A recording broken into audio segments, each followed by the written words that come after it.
Hello and welcome to another live training with LifterLMS. I'm Chris Badgett and I'm joined by a special guest, Marco Schmidt. He's been in the LifterLMS community for quite some time, and I'm super excited about what Marco has built because he helps entrepreneurs. He helps people build businesses. And what I learned, I was not like a business first kind of person. I was like subject matter expertise, passion first person. And then over time, I had to keep learning all these hard lessons about how to actually build a real business, how to get the bank what they needed, how to, start doing really the fundamentals of business. Which if you're like me and you kind of have that, like what I call founder-led energy, it can be really creative. But if you're not classically trained in business, it's super painful. And you learn, when you see on somebody's LinkedIn profile that they learn from the school of hard knocks, while I do value that, it doesn't have to be that hard and you don't have to go it alone. So Marco created something called InBizWorks. You can find that at inbizworks.com. He helps entrepreneurs start and grow education companies, and he has a process behind it. And he has one of the coolest implementations I've ever seen of LifterLMS being used to, facilitate a learning journey, facilitate a community, and at the end of the day, achieve a real, very in-demand outcome, which is to have an actual education company, whether that's a small one-course show or something bigger. You got to plan for it. At some point, you're going to learn business, and Marco's here to take us to school on that. Thanks for coming, and I'll hand it over to you. Just thanks for what you've built, and I love seeing people help other entrepreneurs, because if this had existed when I was getting started as a course creator and also as a software entrepreneur, but especially as a course creator, I had no map to follow. And you're coming with a map, some experience in a community. I was like, man, this is 10 years too late for Chris. But if you're on this call or you're watching the replay, pay attention, because there's some valuable stuff in here. So over to you, Marco. Wow, thanks, Chris. What a sweet introduction. That's really great. And you know what's kind of amazing is that behind you, of course, is all kinds of mapping. And mapping is an amazingly efficient way to make order out of the chaos. And the heart of InBizWorks is a roadmap, which I'm going to show you in a little bit. But I just wanted to, give you a shout out, because maybe, when people know your story, I mean, you've gone through basically like, how do you make all the mistakes that you can possibly make and then gain experience, right? Yeah. And one more thing real quick. I just forgot in my intro, please stay to the end. We are going to give away a $99 LifterLMS add-on, and come with questions. So as Marco talks, I know you're going to have questions that pop in your head. There's a Q&A box. There's a chat here. We're going to have time for questions. So if you're here, I know when I start learning about business, the more I learn, the more questions I have. So start dropping them in the chat as we go. And Marco, it's all about the chaos. Like, I feel like I was, in some ways as entrepreneurs, we get a little bit addicted to chaos, but it's also a little tiring. Like, I just feel tired thinking about all the chaos without a map. It's like wandering around in the darkness without a map. Well, when I first got the idea for InBizWorks, which was about 2.5 years ago, because I've designed software all my life, I started to code. And then I realized that one of the things that, even though I've been a serial entrepreneur and started companies and had a number of different kinds of businesses, I'd never actually worked with entrepreneurs. I'd never helped small business people make sense out of the chaos. And so for all of you who are course creators, you probably know this already. I had to relearn it, but there's no better way to figure out how to design something for somebody than to work with your future customers first, because they will tell you all kinds of things about what's important to them that you might not have figured into your product plan. And so, lucky for me, before I got too far within InBizWorks, I heard about a job. It was a pretty low-level job, but it was a job that would allow me to work every day with small business people to start and grow businesses with the Small Business Development Center here in Taos, New Mexico, where I live. The SBDC is a nationwide organization that provides business advice and counseling. And really, depending on who you happen to find and what kind of office you run into, they do other kinds of things for you as well. And so by taking that job and working there for a year and a half, well, 2 years, actually, almost 2 years, I gained invaluable information about what my future customers would need, as well as I developed the heart of my program, which is called the Startup Roadmap. So just a little FYI, you know, it's just like my background is that I had a software company in Palo Alto, and we were a very niche-oriented business that focused on HR. I sold a piece of that business, got some nice walking away money, started a new company while I was there, raised money on Sand Hill Road. When I watch reruns of Silicon Valley, I just have to, you know, laugh because it's so true. You know, in between all the fart jokes and everything, you know, that show is just full of like, this is what it's really like to start a tech company, particularly in Silicon Valley. So yeah, I did that. And then I spent a lot of years just doing boutique software application development for companies like AT&T and the United Nations, the Maine Department of Education. I designed and built a kind of like an Airbnb application for private aircraft that people were using to essentially schedule the use of private aircraft. And then I happened along and recognized that, well, I was working for the Taos Farmers Market because I moved to Taos. It was a midlife crisis that sort of dropped me here. And I needed to meet people because I was only dating this one person, and I was the only person I knew in the town of Taos. And there was a job opening for the business manager for the Taos Farmers Market. And I took it because I knew that I could do it and that I would meet a lot of people really fast. And I did, and that's where I got my eyes open to the fact that farmers are amazingly resilient, intelligent, capable people with very little business experience. They didn't know anything about marketing. They didn't know anything about, you know, cash flow management or any other sort of business basics. And that's where I got the aha of how could we leverage technology to help regular people think and act like smart business people. I think I just want to throw something in there just with there's this misconception that like, if you want to learn business, you have to get an MBA, and that's just not true. I mean, a huge majority of the economy is powered by small business people without an MBA. And yeah, just throwing that out there. And for you that's in here live, let us know in the chat, like, what's your biggest business challenge for your education company? It's always cool to ask that question at the beginning and see where people are coming from.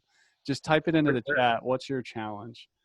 And, you know, you're so right, Chris. And in fact, most MBA programs were designed and developed during a time when it was a great idea to work for Arthur Andersen. And where's Arthur Andersen today? They're gone. There's no such, you know, it's like a lot of those big 5 accounting firms and stuff like that, they're like dinosaurs of the past. An MBA education can be really useful, but it's not essential for running a smart, successful small business. In fact, one of the things that we did within InBizWorks is that I've had help from, oh gosh, almost 100 different people who are advisors, you know, business professionals, mentors, managers of accelerators, economic development people. And so what we really are doing is, you know, what you do in your course development, which is concentrating and concatenating value so that it can be digested in a way that somebody can, you know, make something out of it. So maybe that would be a good transition place to actually take you into InBizWorks and tell you about show you what I'm telling you about. Sound good? Yeah, let's do it. Okay, so let me do a screen share here. And what I'm going to do here is go to, not this screen here first, but here. Okay, so do you all see the homepage for InBizWorks? We do. Okay. I'm going to play this little video here because it gives kind of like a neat overview of what we're doing and where we're at, but in a playful way.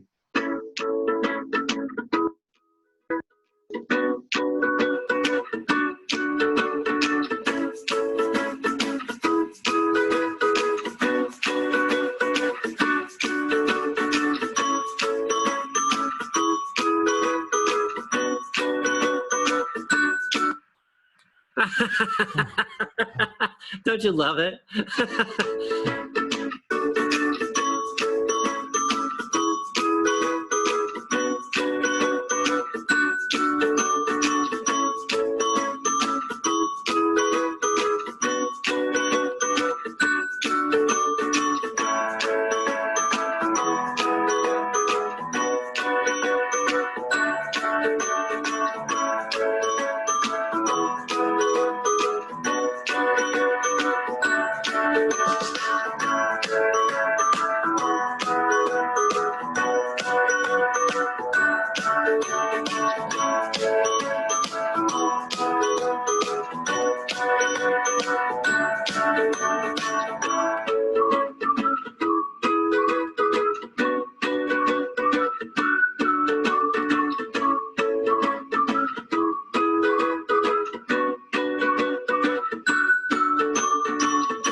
So, you know, a little overview. I got to tell you, one of the things that's been really interesting in trying to explain what InBizWorks is about, this animation studio approached me and basically we're doing a trade. And it was so cool to have somebody else like go, okay, what we're going to do is we're going to use a rocket analogy, because what you're really doing is you're making it a lot easier for people to launch faster.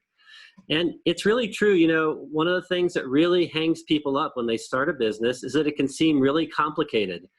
And so that's where we really came up with this whole concept of why not make it simple and break everything down into a series of steps that people can digest and that they can get support and resources as they're going along. So when we go inside, I'm going to take you and show you these different areas that really sort of help you know what's the right thing to do at the right time as you're building your business. And this is this roadmap here I started using while I was at the SBDC, and then I started handing it out to people because it was just super useful way of organizing the chaos, just like we were talking about before, you know, basically having a roadmap. So what I want to do is I want to show you how to sign up, because Chris, have you talked about how we're doing a special deal for LifterLMS customers? I haven't mentioned it yet. Do you mind if I do? Yeah, go for it. Go for it. Okay, so Chris and I are so enthusiastic about working together that we came up with this deal where I'm going to offer LifterLMS customers a complimentary membership. And an email will go out. There's a special sign-up page and a special coupon code, and it's only for current LifterLMS customers. So what you'll do is you'll go to the sign-up page and you'll sign up and put in a coupon code. And then once you're inside, we're going to go to, oh, there's the special page for LifterLMS authors, okay? So what you'll do is you'll go down here and you'll click Get Started. And I'm not sure if we're seeing that. I think we're still on the home page. Are you somewhere else? Really? Yeah. I love the way that Zoom partially shares pages with you. Yeah. Sorry, I just didn't want you to keep going if we can't see. No, it's cool. Yeah. How about now? Do you see Marco's daily dashboard now? I just see the home page. Still the home page. Okay, let's go back out here and let's stop the share here, and then we'll start again. And share all windows. You know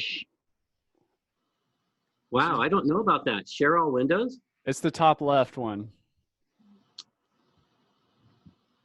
Okay. Okay, so are we seeing the home page? Yep.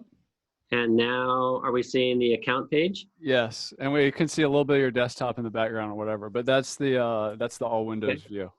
You learn something about Zoom every day. Okay. Yeah. So once you log into InBizWorks, okay, what you get here is your daily dashboard. And the daily dashboard is a place where it's basically a snapshot of where your business is at through these gauges here, and then an overview of all of your different accounts, your goals, your personal profile, your financials, your social media accounts, and your documents. This is really thought of as kind of like home base for running your business. But I'm not going to show you this right now. I want to take you right into the heart of InBizWorks, which is the startup roadmap. So you click on any place in these maps, and the maps here are always interactive. So it's a way for you to jump in and be able to see things. This takes us to the beginning of the course, so to speak, to use Lifter language, since I'm talking to Lifter authors. So this is the course page here. And you can see that what we have here is a fairly comprehensive series of steps to help you validate your business, identify customers, then start with nuts and bolts like deciding on a business name, establishing your brand, and then further into things like company formation, because I advocate that everybody that has a business where you're interacting with customers forms an LLC. And I'll explain a little bit more about that in a second. But I just wanted you to see sort of like the overview of the different steps that ends up with a summary section where we have summary documents that are output as a result of the work you've done inside, as well as a business model canvas, which I'll show you in a few minutes. To start your journey, you could either, of course, click on one of the lessons. That's what these are, of course. Or you could go over here to the interactive map. Let's go right into the first step of the journey. We figure that you know, it's really important to understand why you're starting a business in the first place. And so that's why we start with, what is your why? In other words, why the heck do you want to start a business? Is it to start a side hustle? Is it to start a company? Is it because you want to show your daughter that there's other ways to make money than for working for the man? Or is it you want to pay off student debt? Getting clear about these whys, okay, I think, and my team thinks, is really important, because when you're clear about what your why is when you're starting a business, it helps you make those difficult decisions. When you get to a crossroads and you have to say, I've only got time and money for this, you can go back to your why and say, well, I'm doing it because, and then you've got sort of like a goalpost to say, this helps me figure out where true north is. This is also a detail page. So I want to show you about some of the things that you'd find on a page. Every single page has an introductory video that provides context for what you're going to see, some useful hints.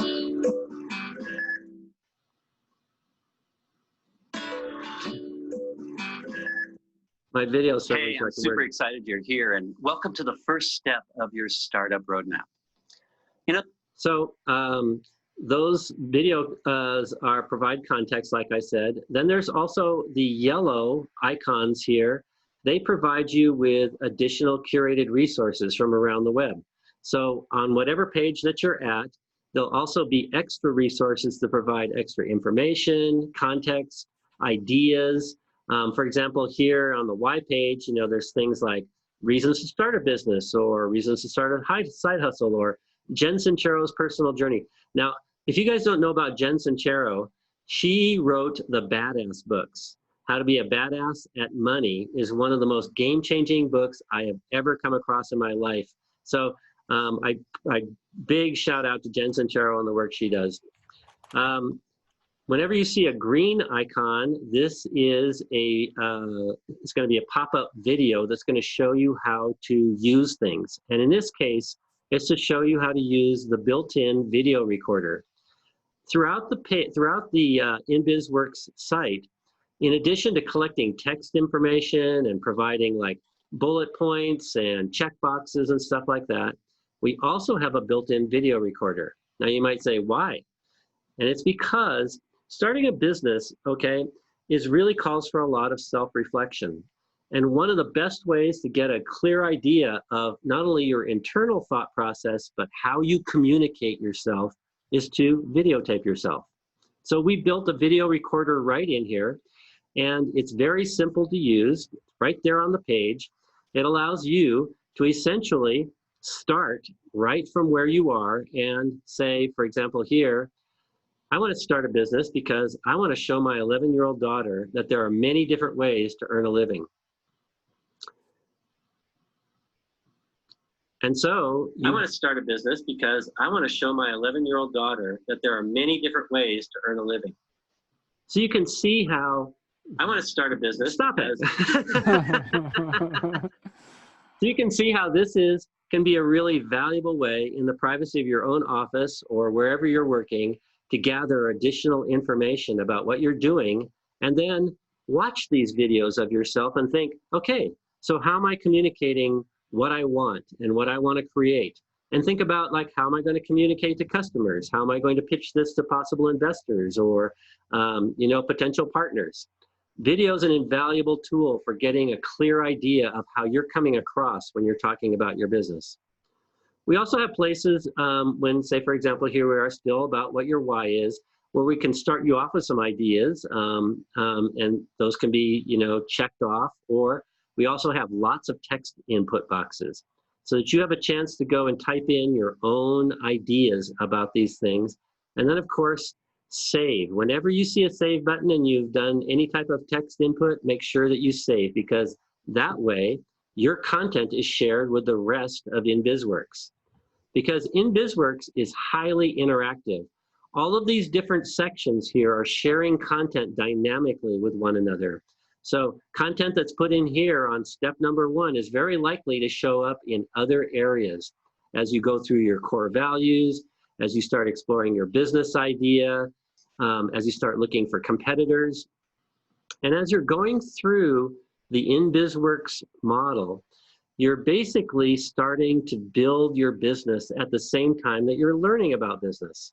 Because one of the smartest things you can do when you have an idea for a business is, first of all, figure out who else is doing what you want to do.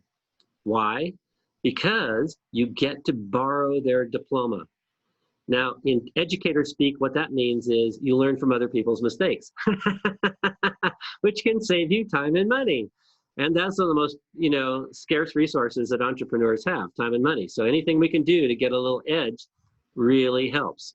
So searching for competitors when you have an idea of a business idea, okay, is very, very helpful. And we have tools in here to help you do that. Like, say, for example, in this demo business that I've created, it's called Yoga Travel Journeys is what I'm thinking about. So when you see a little Google icon like this, that will grab the content that you've input in this box. You click on this, and it's going to fire another window, and it's going to do a search on whatever you've put in that text input box. Because what we're trying to do is help you think quickly, in this case, about whatever it is that you want, and then to use Google to verify or validate what you have put in there. Now, if you put an idea for a business in there and you did a Google search and nothing came up, not anything at all, that might be valuable information that there may not be a real business there. Not saying that that's the case, but the reason why we want to validate our business ideas with Google by doing searches, by looking for competitors and looking for customers, is constantly to do what they say in the world of entrepreneurship as product market fit. Product market fit means you're building something that people really want to pay for. Imagine that. That's the difference between a business and a hobby, is when you're actually building something and presenting a business where there's customers and an actual market for it. The other thing that I want to show you is that, let's see if we can go from here. And once again, this is a journey where you could go step by step, or you could jump in wherever it makes sense. And like I said, you'll see lots of these little Google buttons. And I'm going to actually take you back to the dashboard for 1 second, because I want to show you one other common button that you'll see throughout InBizWorks. And we call it the go-to button.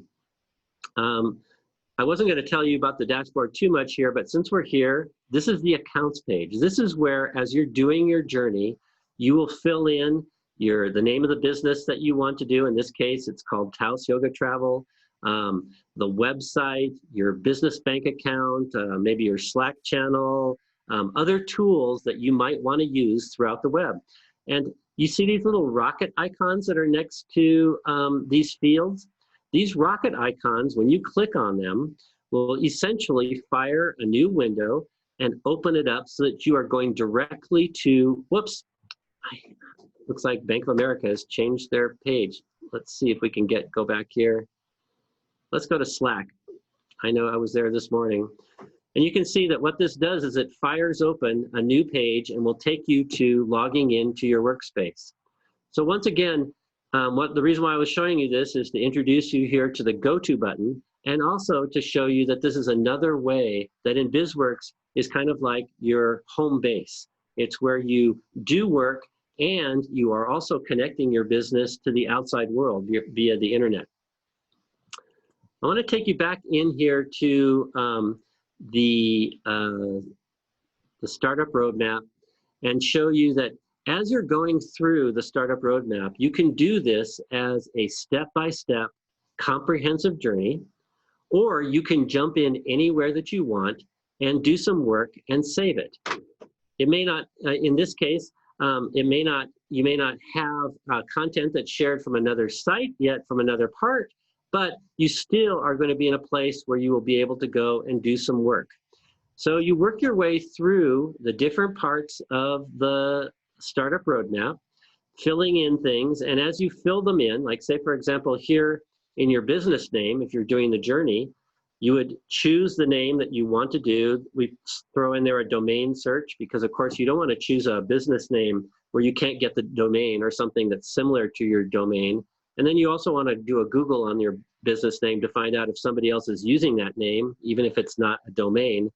But in the end, once you've saved that, then that name is going to get saved back up here on your dashboard, and it will become the name that gets used throughout your journey. In this case, Taos Yoga Travel. So I'm emphasizing the fact that InBizWorks is designed to not only be a step-by-step journey, but also one that you can jump in, do some work, and then jump back out. And once you've gone through some of these early steps, step one is really all about business validation. In fact, you know what? I want to go in and show you one other thing here in the business validation. How does it make money? Now, I know probably a lot of you don't look at accounting as your #1 interest in life, nor is it mine. But business is a language of numbers.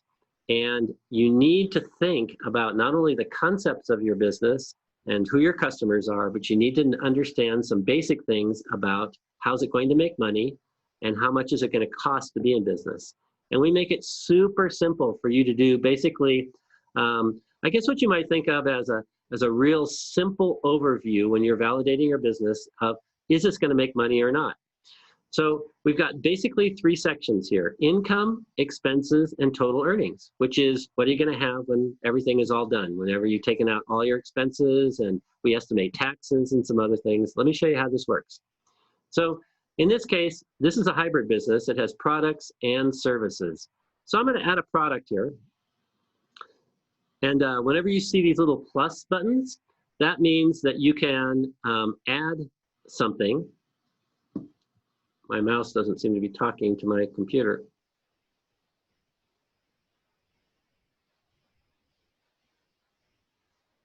Let's refresh this page. Or I'm going to get to have that wonderful experience whenever you demo a product, things that work all the time suddenly don't anymore. The demo got us. But let's try again. Well, I'm not really sure why this isn't working, but clearly it's not. And all I can say is after this demo, I will be diving in to see why I'm not able to add products. Let me just see if I can add a service. Well, okay, so it's clearly there's something wrong with this form.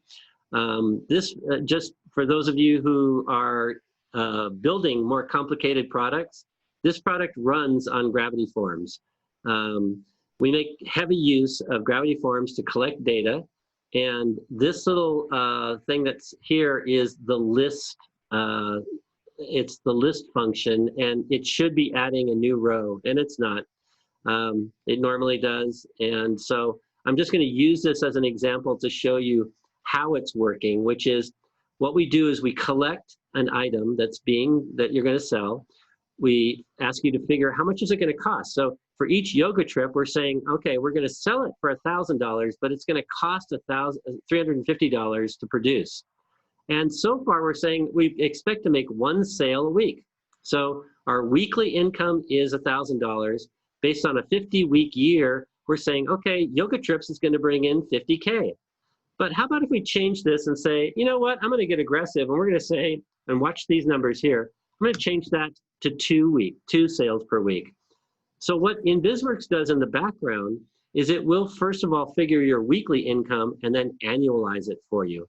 Because if you're going to go to the trouble and expense of starting a business, you may as well plan for a year out, right? So what we do later on down here is we show what the annualized costs look like.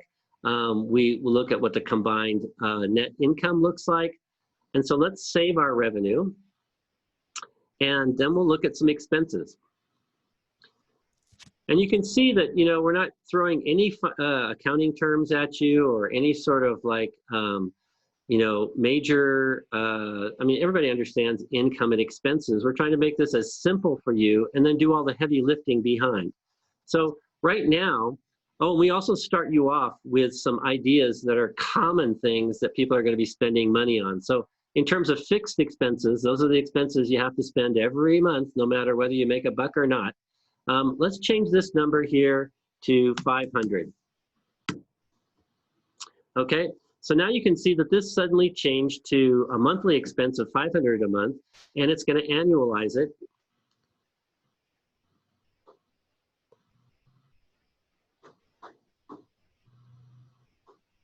This is great because normally this is working flawlessly. So because I'm doing a demo with you today and I was so excited to show it to you, it's kind of acting wacky.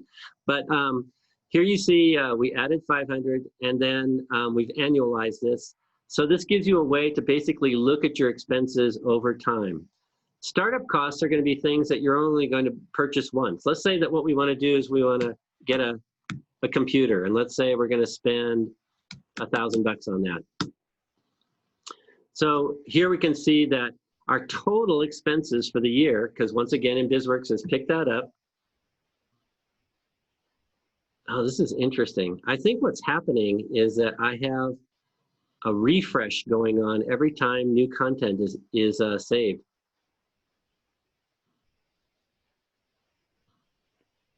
So there's the annual fixed costs and expenses all put together. In New Mexico, if you're a New Mexico business, in addition to not only paying normal taxes, you also have to pay something called gross receipts tax. But for the purposes of this demo, we're not going to keep those. So we'll just save our costs. And then what we're going to do is look at total earnings. This is where we've done all the work in the background.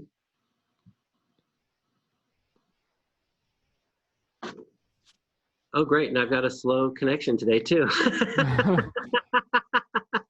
Well, when you're sharing your screen, it uses a lot of resources, too. So. Right. Exactly. So here's what we've done in the background. You don't have to do anything on this page. It's going to show you what your annual business income, what your annualized cost of goods sold, what your total fixed and startup costs are, your earnings before taxes, and then we'll even estimate your federal taxes for you, because you need to know, bottom line, this is what your business is going to do based on what you're telling us right now. And see, this is one of the ways that we're trying to make this whole process of understanding your business from the inside out more transparent. So the friendly financial section is a way for you to really get a handle right up front. Do I have a business that's going to make me money? Or is this a problem? Is this something that I need to pivot and go back and come up with a different idea for a business? We also have some evaluation tools built in.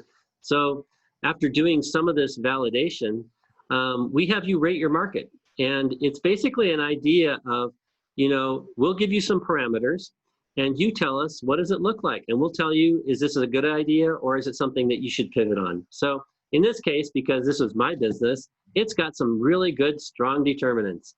But if we were to change this and say, see, our rating here is where the rating comes up, and we say, Marco, you've got a great idea with great potential. But let's lower some of these. Let's say the immediate need for my business isn't very strong. And let's say it's actually not very good at all. Then we change our rating to something that shows that it could be worth trying, but maybe it's going to need more marketing. Or if some of these indicators are really low, then we basically say, you can do this if you want, but it's going to cost a lot of time and money. Maybe you should go back and try something that's going to make more money up front. Any questions so far about where we're at or what we're doing? I haven't actually been following the chat. Yeah, we've got a couple questions and also some questions from Facebook coming. There is a question for somebody who's curious about how to sign up as a Lifter user. I don't know if you want to tell them now or wait to the end. Either way is fine. I'll show you at the end, okay? Okay. Any other questions about InBizWorks or what we've been seeing so far? Well, Brent has a question about competition. He's competing with universities and the competition is high for clicks doing paid advertising. So how might InBizWorks help them sort through that challenge? Well, first of all, what is the business that you're trying to evaluate? Brent, you're going to have to put that in the chat. Then I could talk generally speaking, because first of all, finding competitors is a good thing. If there's competitors in the world that you want to build a business in, that means people are paying for those goods and services already. That's a good validator. That's a really good one.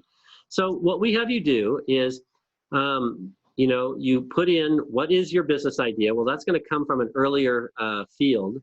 And then you do a search, okay? So what you're doing, I think I showed you this before, what that's going to bring up is other people who are doing those businesses, okay? So make a list of those, cut and paste those in here. Oh, and by the way, the first one is a local search, okay? So what you really want to do is put in a place. Like in this case, let's put in New Mexico. And let's spell it correctly. So now when this does a yoga search journey, what it's going to do is it's going to bring things up that are local to my state where I happen to be located.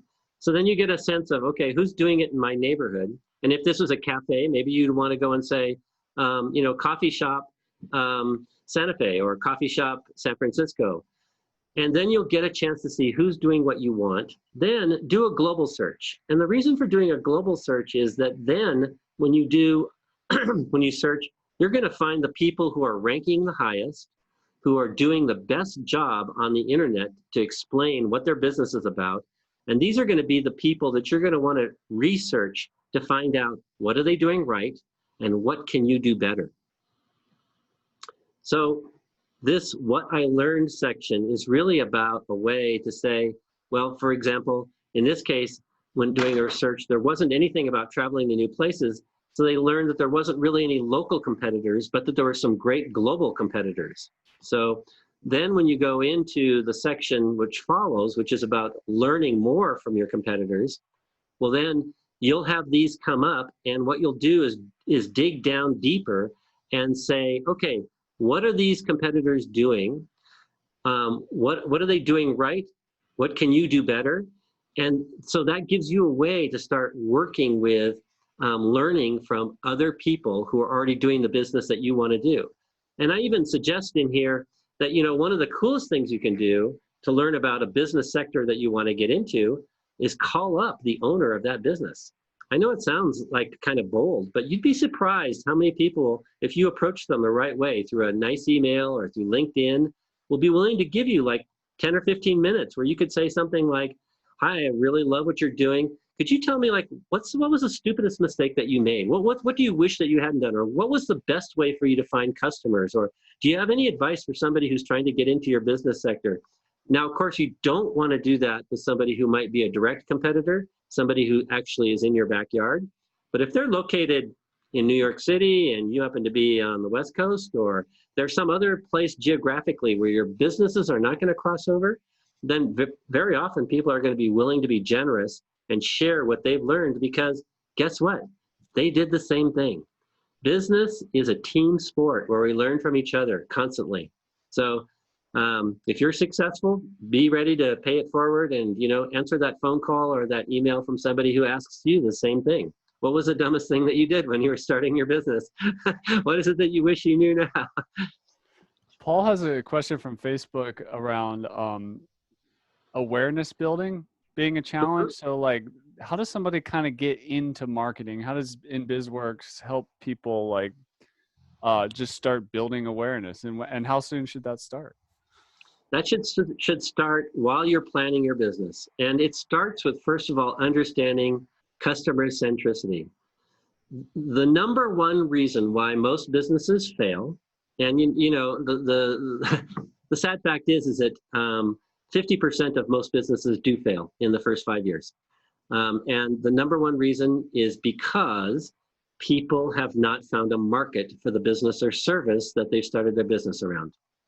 Understanding who your customer is and learning everything you can about your customers up front before you even start selling a product or service is going to make you a stronger business person. So in customer centricity, we start with the very basics. Who are my customers? What are their demographics? What are their local customer segments? And what are global customer segments? And we also ask you to think in terms of high, low, and medium business value. This is a way for you to start getting clear about who your general markets are, and then drilling down into what their needs are. What are they afraid of? What is it they hope to achieve? The more that you can get clear about your customers' needs and thinking about what they hope to achieve, the more you're going to know about how to market to them. Because marketing is all about having a product or service that other people already want, and you figured out a way to language the opportunity to them so that it seems like you are speaking directly to their needs. The reason why people buy things is because you have something they want. And if you can figure out a way to language the value of your product or service in their terms, they're going to feel like you know them. They're going to feel like, of course. This is a very easy step for me to go from where I am to where they are, and I'm happy to pay money for it. Mohammed has a question about he's a healthcare worker and he's an IT developer, and he's seeing all around him all this opportunity for small business popping up, especially providing like virtual solutions to problems in these times. Yeah. How do you help with focusing the idea? Like somebody really wants to get into the business, but they're not crystal on the idea. Or like which business to make, or this is some really foundational stuff that is often overlooked. You're absolutely right. And that's once again, Mohammed, that's why we start with what is your why? Why do you want to start a business in the first place? Are you happy doing what you're doing right now and you want to create a side hustle? Because that's going to mean a totally different kind of business than somebody who's saying, you know what? I'm 55 years old. I've been fired from my job. The COVID economy has completely changed my whole worldview. I need to create a new sustainable business, and I want it to grow. I want to have employees. I want to be able to go and scale this business. Those are two entirely different propositions, and that's why starting with your with the end first, thinking about what kind of future you want to create for yourself, helps you make those decisions. But then we also take you down into when you've got a business idea. We have you think through, tell us about that business idea and, break it out a little bit. And then we also have a video recorder here where you could actually say, for example, try out, what if you met somebody at a dinner party or standing in line at, anywhere, and they said, gee, I heard you're starting a new business. This is a chance for you to go and try out what it would be like to talk about your new business. I want to start a new IT business that focuses on, serving educators. I'm just talking off the top of my head with what little that I know about you, but we build in these tools to help you get clear and try to help you put your idea into words, because of course, there's somebody who once wrote, how can I know what I think until I see what I say? You know, it's really true in business that you're constantly not only going to be thinking about not only the product or service that you want to deliver, but how are you going to articulate that product or service? How are you going to communicate it? What words, what language, what pictures, what examples are you going to use? Because what you've got to do is not only produce a great product or service, you need to communicate that value to customers. I'll just a Chris question here. I'm really big on core values, but what's your thinking of like core values and it's how it plays into starting a business and focusing on what exactly to do or what niche to go into and that kind of thing? Well, I couldn't agree with you more, Chris. As far as I'm concerned, being clear about your core values is, once again, it's kind of like drawing up your map. It's like, what's important to you? And when you come to making business decisions, you know, how are you going to go and navigate through all of the challenges, problems, and resistance that every business goes through as it's trying to launch? There's going to be tons of examples where people are going to try to go and move you off your course or get you to go somewhere else, or as soon as you're a little bit successful, they're going to want to try to change your trajectory. And that's where having your core values clear is really helpful.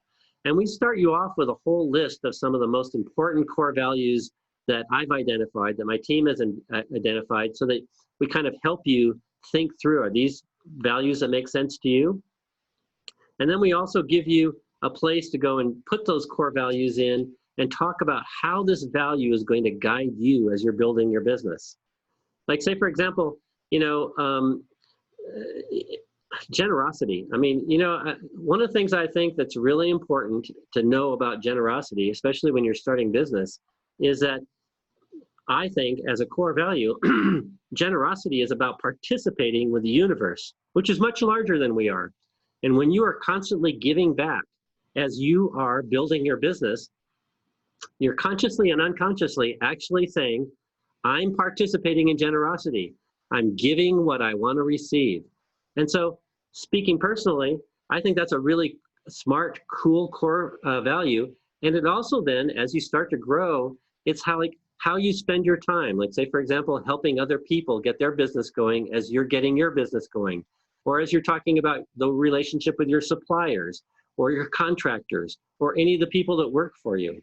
So I don't know if that addresses your question, Chris, but I do think that core values are super important and really well worth thinking about when you're starting a business. I have a follow-up from Mohammed, or do you want to save it till later? Sure.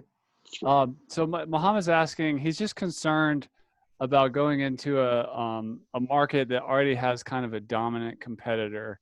Is it better to find another idea? That's his question. Like, I mean, yeah, like I know some competition is healthy and validating, and maybe sometimes you should stay away, but how do you know the difference, or how do you get through it? Yeah, for sure. It's a great question. So first of all, I'll just say again, if there's a competitor in the field that you want to go into and that you want to build a business and you're solid about your enthusiasm and passion for this business, then you evaluate, you analyze, you look at that competitor and you say to yourself, number one, what are they doing right? Okay. Number two, are these things that I could replicate in my business? In other words, can I borrow already what they're doing and be able to at least match or exceed what it is that they're doing that, you know, makes their business strong? Okay. The second thing that you ask yourself is, what can I do better? And this is where you have to be really honest with yourself and say to yourself, given the resources, time and money and skills that I have, are there things that I could do better? If there are, and there generally always are things that you can do better by, say, for example, narrowing your niche and serving a smaller segment, but with deeper value. Or say, for example, offering better customer support. Offering, you know, and the way that you can find these things out is by talking to these potential customers of the competitor that you've identified and saying, hey, are you working with, you know, Acme web support? How do you like their work? What are they doing that really makes it worthwhile doing business with them? Is there anything that could be done better? And you know, this is where research, before you start pulling the trigger on spending money and buying a desk and even buying a domain name, you know, thinking about who your future customers are and interacting with them to find out more about the world that you want to get into. This is how you can find out if it's worth it to go into a field where there's already a strong competitor. Good stuff. Thank you. Any other questions? Not yet. Okay. So I think I've kind of done a nice overview of the roadmap. Does anybody have any questions about the fact that, so the roadmap really starts out with validation. Is there really a there there? Do you have a good idea for a business? Then drilling down into who your customers are. And then we start dealing with nuts and bolts things like your business name, checking with your Secretary of State to see if that name is available, building your brand, working on a pitch. Company formation is where we lead you into serious consideration of starting up an LLC. An LLC is a very simple entity that helps you protect your personal assets from your business assets and liabilities. And so we walk you through and actually provide you with tools to help you look into starting an LLC. It starts with choosing whatever state you're in. Let's say you're in Idaho. And what we've done is built in all of the contact information for all of those places so that by clicking on those go-to buttons, you'll go right to the Idaho business formation area of the Secretary of State and help you start thinking through and figuring out how to create an LLC in your state. Wow. Very cool. We're not going to stay in Idaho for very long. I just wanted you to see. And where it's necessary, I've also included notes because some states have some very complicated things that you have to do to create an LLC. So we try to make that simpler for you. Another thing when you're creating an LLC that's really important is an operating agreement. Now, an operating agreement is kind of like a prenup for business. It's kind of like one of these things where you go, what if something bad happens and I'm not here to make a decision about it? Your operating agreement covers those kinds of things. And 90% of all startups do not create an operating agreement until it's too late. So don't do that. And so to encourage everybody to create an operating agreement, we've already gathered data from other places that you've been in InBizWorks, okay? What you need to do on this page is say what your financial contribution is and what's your company purpose, okay? You give us that information, and what we'll do is we will generate a personalized operating agreement for your business. I'm doing this on the fly right now. So what's gonna come up is a PDF, and this has been vetted by our lawyers. This is an operating agreement that essentially covers some of the bases. We do put a caveat in this that what you ought to do is then, if you're really a responsible business owner, take this to a lawyer and have it fixed and amended so that it's really appropriate to cover all the things that might be appropriate for your business. But I'll just tell you right now, a boilerplate operating agreement is better than no operating agreement, okay? So, and then we take you through some other things. We walk you through getting your federal tax ID. You know what? LegalZoom charges $150 to get a federal tax ID. And, you know, it is a little complicated, but we walk you through the entire step. So you can get your federal tax ID, and then once you get it, you put it in here, and then you save your tax documents to your dashboard. And we go through the other nuts and bolts things here. I want to jump down here to the summary, because after you've done the whole startup roadmap journey, we generate some summary documents for you. We generate a document that you could use to then begin a business plan. We also generate your financial numbers. So you've got a summary of your different financial numbers. Yeah, this is kind of slow. And for those of you that are watching, a tax ID number is like a social security number for your business. You're going to end up needing that for lots of different other forms and things that you fill out. So, and then at the very after you've gone through the entire roadmap, we generate a business model canvas. And this is something that you don't even need to do at all. We just gather all this content in the background. A business model canvas is a one-page haiku of your business. And these fields here are editable. So if you wanted to, you could tweak this or change it around and stuff like that. But I just want to show you what a business plan canvas looks like, because this is being used by incubators and accelerators and entrepreneurship programs.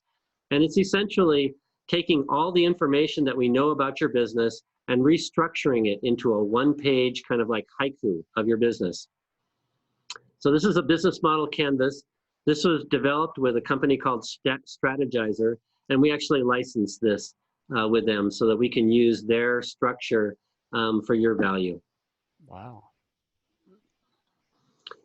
I gotta say, whenever I've done that, people have just handed me like a blank form and they're like, fill this out. I'm like, but then you actually take people through a process. I mean, I'm impressed with what you built here. Thank you so much. Yeah. I wish it was. So that's an overview of the journey that someone makes as they're building their business. And I want to take you back now to the dashboard, which is home base for running your business, and just show you some of the other pieces. So what you've got here is the business accounts.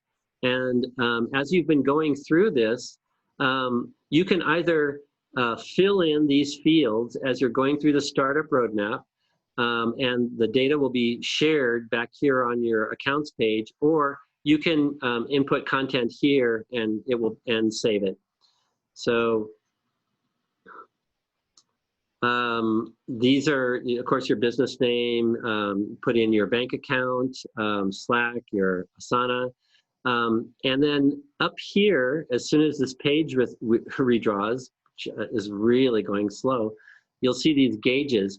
And the gauges, like I was saying, are like a visual snapshot of how your business is doing. And it's broken out into these 4 different categories, which are taking an amazing long time to redraw.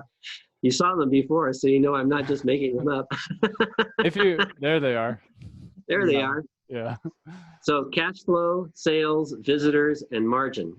Now margin is figured when you do the friendly financials, and basically what it's doing is it's a ratio of income to expenses, so that you can see, you know, in this case, your total earnings is going to be $43,500 against basically an idea of that your business is going to actually take in gross revenue of 100,000. Cash flow is something that you, and sales and visitors are something that you set here in the goals section. So in this case, we're thinking to be healthy, we want to have 25K in the bank account. So we've got 25K here. Current cash balance is 12K. In terms of visitors, we set, you know, how many monthly visitors we want to have, actual sales versus monthly sales, so that you have this visual of what you're looking at. And of course, once we develop the product a little bit further, this is, by the way, Rev 1 of this product. Then what we'll be doing is using APIs to gather this information dynamically, kind of the way Mint does, you know, for your personal finance. The profile section is a section for all the information about the business owner. Things like address, business address, excuse me, federal tax ID, LLC number. It's always great to have a picture of you as a business owner that you can use for different communications. Profile is a section of the dashboard where you can keep all of that. Financials, we've already been over. It shows you basically a summary of all of the things that we input in the friendly financial section. Social media is where you keep links to all of your social media accounts, and these little icons right over here will launch a new window and take you right to your Facebook account or your LinkedIn account or what have you. And the document section is like a big digital file cabinet. It's where you can have copies of all of your important business documents, like your LLC articles that you created when you created your LLC, your EIN confirmation document. All those things that are normally scattered around your office and you can never find them when you really need them. The document section is a place where you can have a digital copy there whenever you need it. So that's an overview of the dashboard and the, you Sorry know, about that. Sorry. There we go. My bad.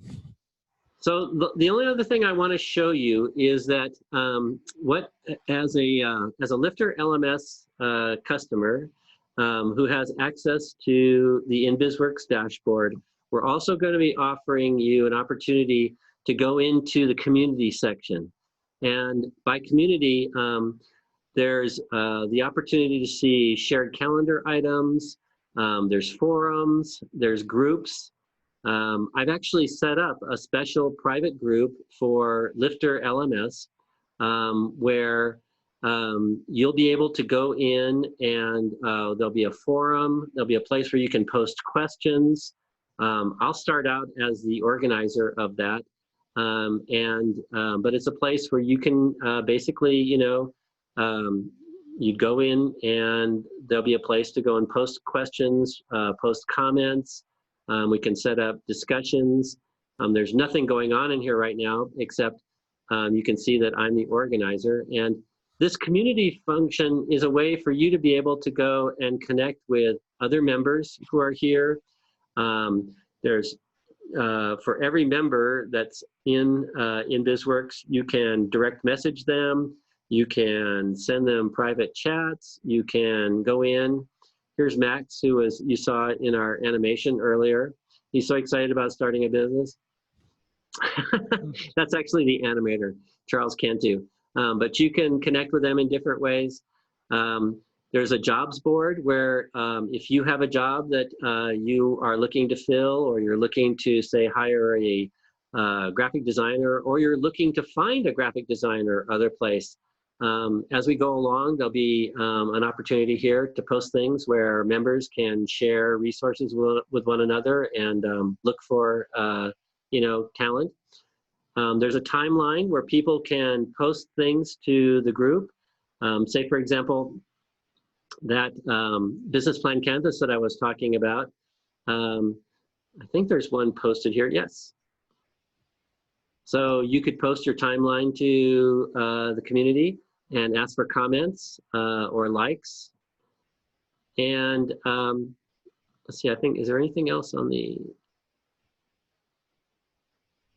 While you're looking there, I just want to say how important it is as an entrepreneur to be around other entrepreneurs. I tried to do it so long by myself, and then when I started going to some conferences and joining virtual communities, I was like, oh, I'm not crazy. There's other people like me out there, and we can learn from each other. And gosh, I should have done that a long time ago. So it's a lonely road, especially if you're not in the middle of like some, certain areas where there's like a lot of activity, like Silicon Valley or something like that. There's, if you're not in one of these hotbeds surrounded by people just like you, it can feel pretty isolating. It's really true. And there's practically nothing that you are trying to do in your business that other people haven't tried to do as well. So reaching out to people and asking for them for their advice, their experience, is a way to go and basically save time and money. One of the reasons why we built InBizWorks is to make it simpler for normal people. In other words, not everybody gets to go to Stanford and get an MBA like we were talking about. Not everybody gets the benefit of, inheriting a bunch of capital.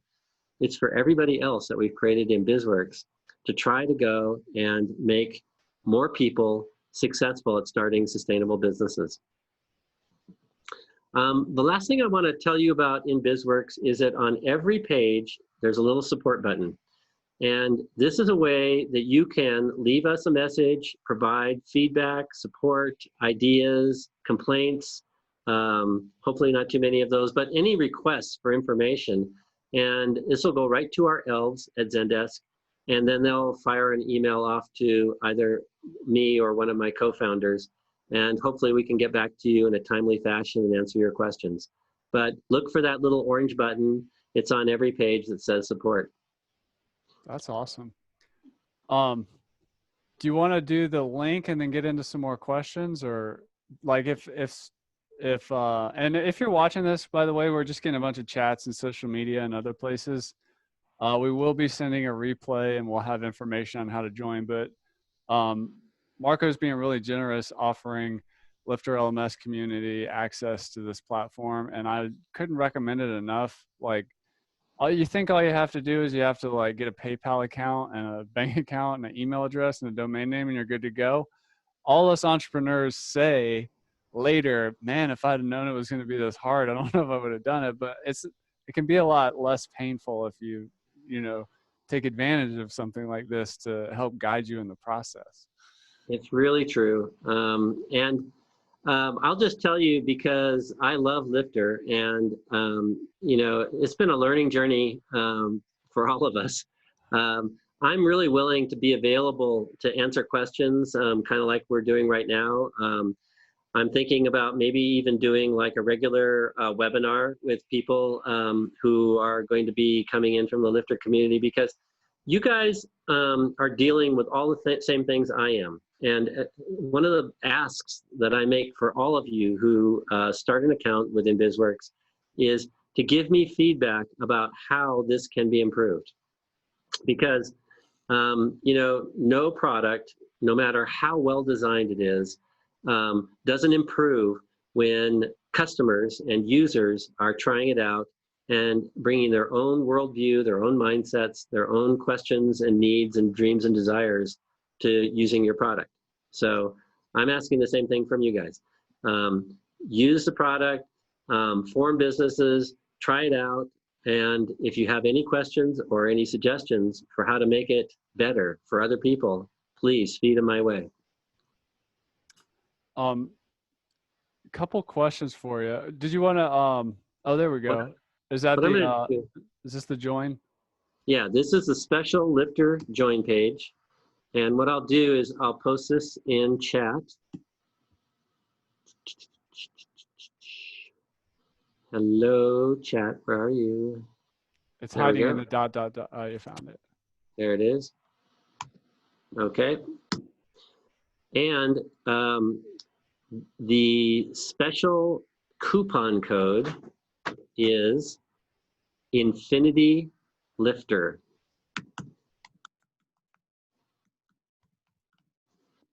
So Infinity Lifter, all lowercase, is the special coupon code. And I knew it would do this. It wants to go and put a space there, but it's not. Okay? Perfect.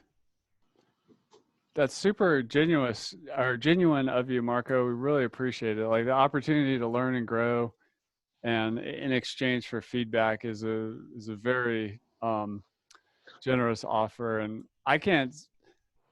The big part of learning is actually questions, and the way you've designed your, like, what do you value, or like, what's your motivation? These are very powerful questions.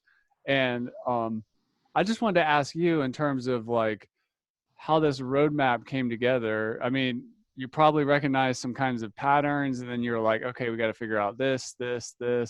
What questions can I ask to help people like get over these hurdles? Like, how did this roadmap come together? Because it's so well thought out. Like, as you ask things, you're preparing us for things we need later. And by the way, here's the form already filled out for you. Go do your thing. Like, how did you do this? Like, how did this roadmap come together? Well, I'll just go back to my story, okay, which is before I started building, before I designed this roadmap, I worked with hundreds of entrepreneurs. I mean, there's no substitute for direct firsthand experience of solving the problems of your future customers and listening to their needs. I realized that I needed a roadmap when I was at the SBDC. Over and over, people would come in and say, I just want to know what to do. Just tell me what to do. And I'll do it. I'll do it. Because I've already wasted time. I mean, people would come in and they built a website before they were even clear who their customers were. Yeah. Talk about putting the dog before the horse. Yeah. I mean, the cart before the horse. You know, it's like one of these things of, if somebody can just structure the chaos for you, they save you so much headache and heartache and expense. So really, Chris, it was just about, being open to learning from my customers and listening to, what their needs were, and then starting to organize them in a fashion where they would make decisions and then we build on those decisions. So let's say, for example, in the business idea section, what you're really doing is validating, is there really a business here? Is this really worth your time and effort? Is it going to match up with your values? Is this going to match up with, what it is that you want to accomplish when you've completed this roadmap? If you don't get out of this section, that's actually kind of a good thing. I mean, because maybe you don't really want to start a business in the first place. And I got to tell you, starting a business is not for the faint of heart. You don't want to start a business if you're not prepared to kind of like realize that it's going to be tough. It's going to be challenging. But honestly, I got to say right now, I think there's never been a better time to start a business because of the COVID economy crisis that's occurred. There's so many people who are rethinking what is work and how do I want to earn a living? And can I get my products or services from the web?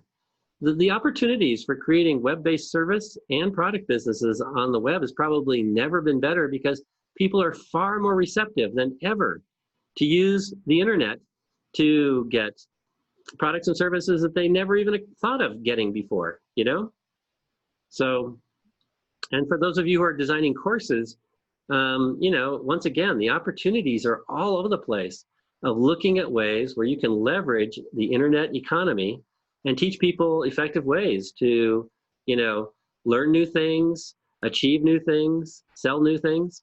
Super exciting. Could you clarify some lingo we hear sometimes in the entrepreneurship world? Like, what is the difference between an incubator, an accelerator, and an investor? And like, what is InBizWorks most like? Sure. So really, InBizWorks is a virtual business incubator. An incubator is a structure that is designed to help people launch a startup business. It's really about helping people get clear about who their customers are, how they're going to make money, and how to essentially set up a foundation so that they can actually begin to do business. An accelerator picks up from there. An accelerator takes an established business and figures out or provides the resources to help an entrepreneur or a business owner grow their business. Acceleration is all about taking an existing business that hopefully is successful or making money, or if it's a whopping great idea and it may not be making money yet, but your cash flow statements and your financial projections show that it can, then maybe it's about getting the acceleration resources, which might be financial and social capital, to help them grow to be big enough to be profitable. Investors are sources of capital that help you grow in return for a piece of your company. There's basically two ways, well, there's actually three ways to go and finance a company. First is Bootstrap. Bootstrap is you grow as you sell. As you sell your products and services, you get some cash that you use to grow.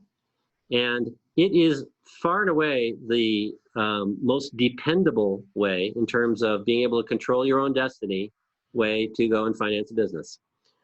The other two ways to get capital are from in the form of a loan or in the form of what we call equity-based financing, which is the way that most investors are thought of. And a loan can come from one of two places, either a bank or everybody else. Banks are the cheapest place to get money, but they're the hardest to get money from. Part of it has to do with the fact that banks are extremely conservative, or they should be. The other thing is that banks are predisposed to only want to lend you enough money to make it worth their while. A lot of entrepreneurs wouldn't know what to do with a $250,000 loan or even a $100,000 loan. In fact, it's probably dangerous for startup entrepreneurs to get so much cash so quickly. Most entrepreneurs could really do a lot with 10 or 20K. But unfortunately, it costs a bank just as much to evaluate a loan for 20K or 10K as it does for 100K. And what do they make more money on? The loan for 100K. So most banks you have to be related to somebody who's making that loan decision in order to get startup financing, because they just don't do it.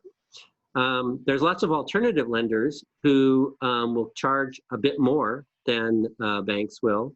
And then there's other types of lenders who charge a lot more.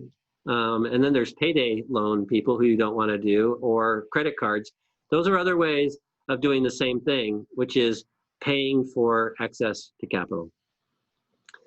That's a gross oversimplification of how you get access to capital, but I hope that answers your question.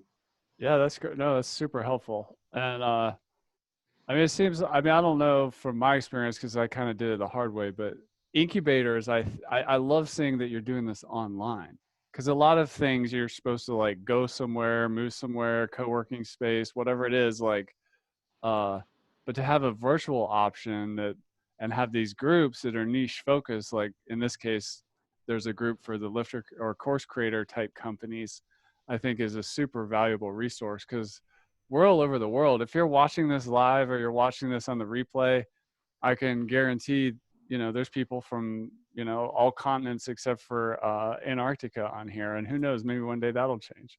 But the I wanted to ask you where do you see, like in all your time seeing these small business owners try and fail or try and succeed or come to you for help, what are some of the most common gotchas or hangups where people get stuck or waste too much time or just make mistakes?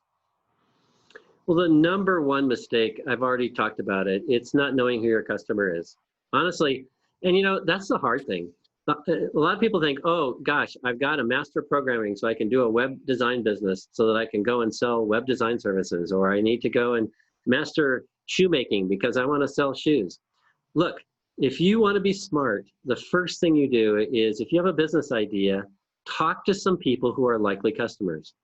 And don't tell them that you're going to start that business, because people will lie to you all the time. People never want to hurt your feelings when you're talking about a brand new business. They want to say, oh yes, that sounds so great. Oh, that sounds so wonderful. Oh, it's going to be great.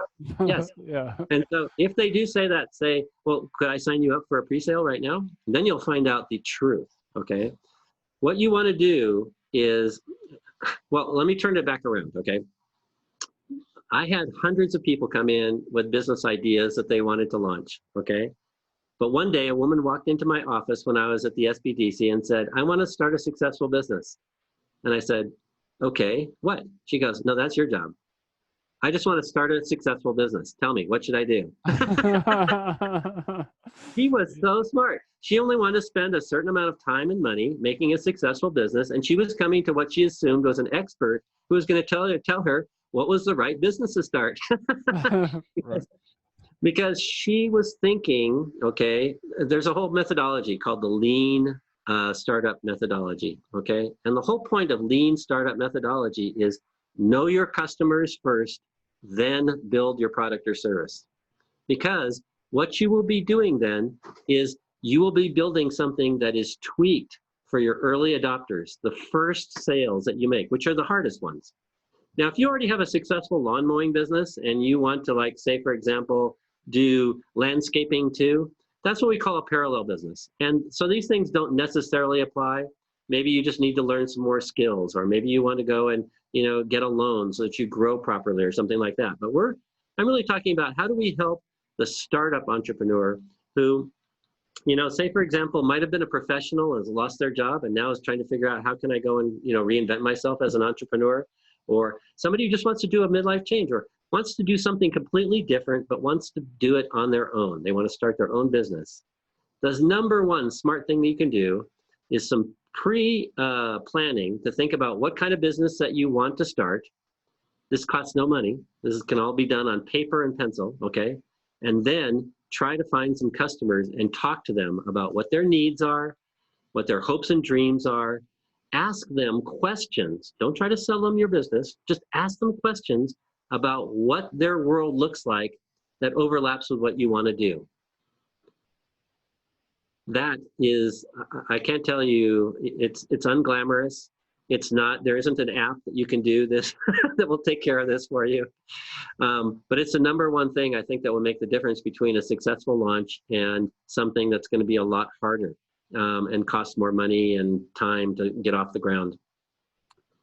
If we go into the what you were calling the COVID economy, these times of great like kind of uncertainty and in some areas chaos, and how does somebody like what advice do you have in terms of how to even spot an opportunity that is arising during times of change like this?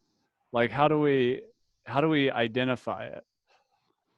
And some Yeah. people have more or less, I've noticed, just some people are really high on the visionary ability and some people not as much. So it's like not everybody just sees like a vision and steps into it. How do we take the nuts and bolts of like chaos or change and create business to create value in the world? Wow. I'm going to actually take that question tactically, okay? Okay. And what you were saying is, how do we spot opportunity? Yeah. So you search for it. Google search new business opportunities, okay? And pay attention. There's also some filter feeders, some thought leaders who are right in this world and are constantly looking for these things. Chris Gillibro, Startup Academy. Let's see. I tell you what, I'm blanking on his name, but there's another person who has all he does is review startup business ideas.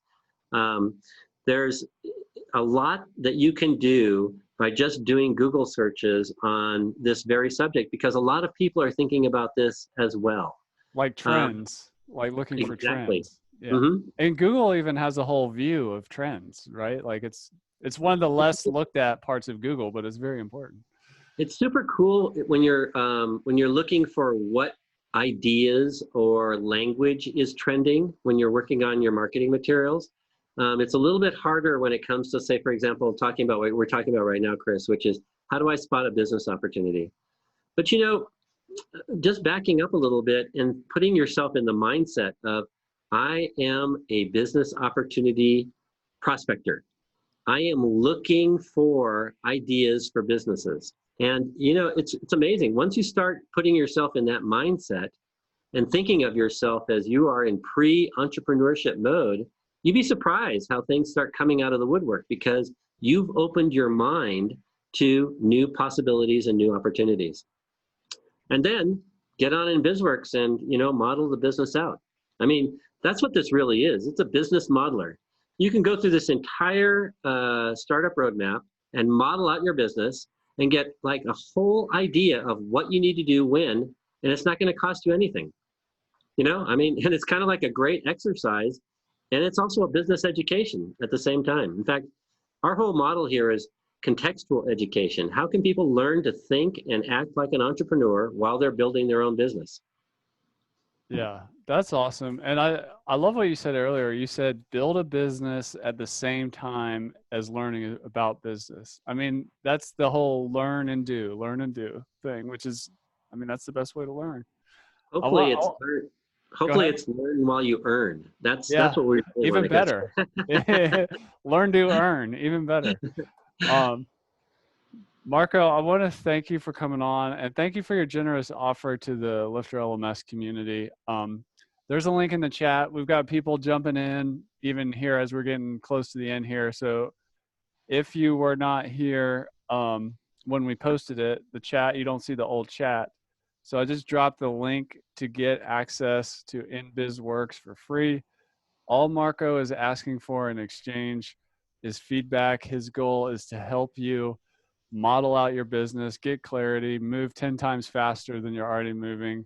I would be all over this if I was in the more beginning stages of my business, because it just took me forever and I did so many things the hard way without like guidance or without asking the right questions or without somebody most importantly knowing what's going to come next in the roadmap. It was always just a constant surprise for me. So yeah, this is I'm really impressed with what you've built here. So click the link in here. There's a coupon code in the chat. Infinity Lifter is going to get you free access to InBizWorks. Any final words for the people who are watching this live or watching this on the replay before we sign out today? You know, I'll just say again, if you have a desire or even a curiosity about what it's like to start a business, I would really suggest that you use InBizWorks to get your feet wet. There really isn't a better time right now to start a new business, especially if it's an internet-based business, because of all the reasons I said before. And honestly, with all the turmoil that's going on in our culture right now, all the changes, you know, we've just been through a pandemic. We are all very familiar with the fact that there's a lot of chaos around us. And I think that one of the smartest things that people can do is to learn the skills of entrepreneurship so that they can create more financial stability in their lives. So I hope you all are successful at what you do. And if there's anything I can do to help you on your journey, please let me know. Awesome. Well, appreciate that, Marco.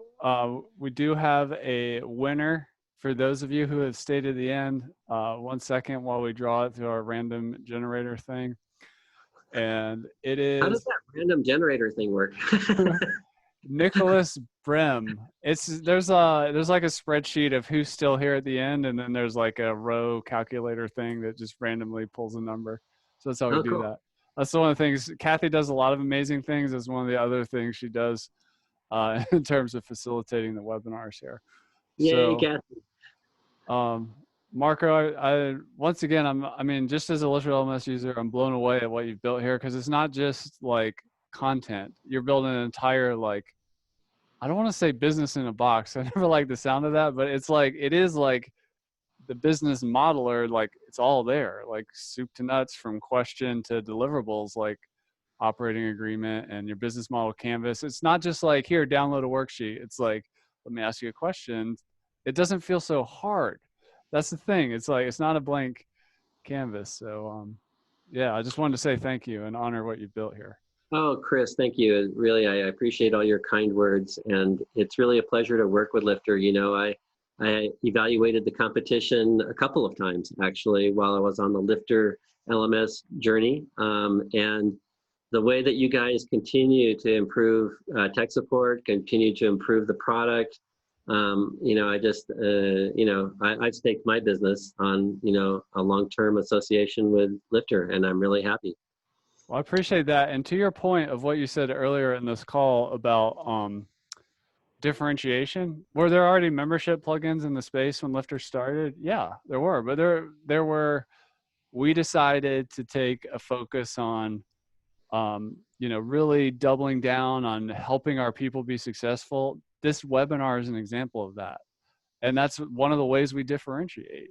And that differentiation is, and over time you can, you know, build a moat around like what it is that you do in your unique way. And like you said, even the niches of who you serve. And there's just so many different ways to do it that, I don't know. I love the ideas around competition and not being scared of it. It's really solid. Competition is a good thing. It keeps everybody on their toes. One thing I do want to give you guys a caveat, and that is what you're seeing right now, okay, I really look at as it's a Rev 1, it's a prototype. It's not, I mean, it's still in process. So it's one of the reasons why I'm comfortable giving, you know, a number of you access to be members, because it's, I mean, there's things that, I mean, say for example, today, you know, the list wasn't working, and I'm not really sure why. But this is, you know, InBizWorks is a startup right now. So keep in mind that you may encounter certain things that aren't working perfectly. And then if in the kindest way possible, you can let me know about it if you discover something. But it is a work in progress. So that's yeah, awesome. I just want you to keep that in mind. Yeah, and one more thing I meant to ask you. The LifterLMS audience is very international. And I know you have some stuff in here about like what states or LLC, and maybe in your country, if you're watching this and you don't, your country has different business formation things, or all of this stuff is still relevant. Like even if the way your country does businesses and tax ID numbers is a little bit different, like 98% of everything here is still it's just bread and butter business. Do you have anything you could say just to the international folks who are watching outside of the United States? Yeah, for sure. I mean, you know, with the exception of the company formation and some of those kinds of things, almost everything else applies no matter where you're trying to do business, because they have this phrase, you know, you can either work in your business or on your business. And working in your business is really about, like, you know, what's the product or service that you're going to take to market. But when you're working on your business, when you're doing the business of your business, that's really where InBizWorks is about. It's really about strengthening your entrepreneurial muscles as well as your basic business muscles, so that you've got some strengths and capability and capacity no matter what your business is, whether it's, you know, mowing lawns or running a top-tier accounting firm or what have you. So I think you'll find, you know, pretty much everything aside from the actual entity formation stuff applicable to your business, no matter where you are. That's awesome. Well, this is Marco Schmidt. He's from InBizWorks.com. If you're watching this on a video, down below, we have a link to join and check out the platform. Marco, thank you so much for coming on the webinar and doing this training with us. Even if people, even just the content here is just mind-opening of, like, all right, I just remember when I read like one of Richard Branson's books about starting a business. I was like, that's cool, I want to do that, but I didn't have a map like this. Like, you're laying out the map and, like, helping me, helping entrepreneurs do this. And even if it's not your first time, if it's your second time around, how about this time you take a map and a guide with you on the journey and see how much easier it is. Yeah, I'm just really impressed. So thank you so much for coming. Any other way for people to get in touch with you if they have questions or anything before we go? Well, like I said, the support buttons, you know, all come to me. Let's see, I'm pretty sure, well, Marco@inbizworks.com. That's my personal email. So feel free to reach out to me that way too. Awesome. Well, thank you everybody for coming. Appreciate the kind words rolling through the chat. You will get a replay with all the details. And Marco, thanks for coming. Kathy, thanks for putting this on. I hope everybody has a great rest of your day. Take care.